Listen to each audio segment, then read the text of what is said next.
మళ్ళా రాజ్యమ్మని వచ్చి ఉంటివా? నా మృతి గలంబుతో నీ ప్రాణములు వేసేదని చూడు. వాలి నా అర్ధరాజ్యము నాకు ఇస్తువా ఇమ్ము, లేకుంటే ఈ గదాదండముతో నీ ప్రాణములు తీసేదాన్ని చూడు.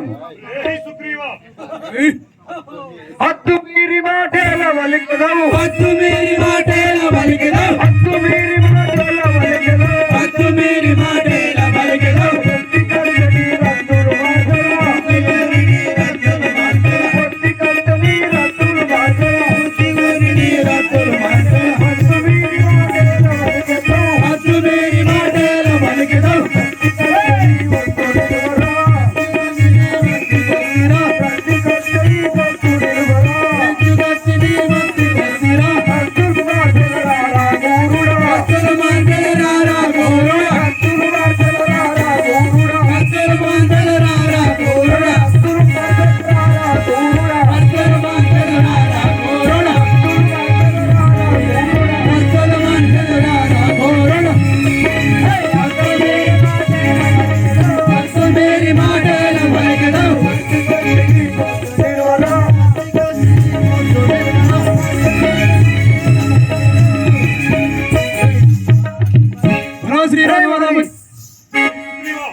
అన్నయ్య చూడు, అన్నవారి భావించుంటుంది కానీ ఇప్పుడు అర్ధరాజ్యం నాకు ఇస్తువా ఇమ్మము, లేదంటే నీకు ప్రాణములు విషయం చూడము.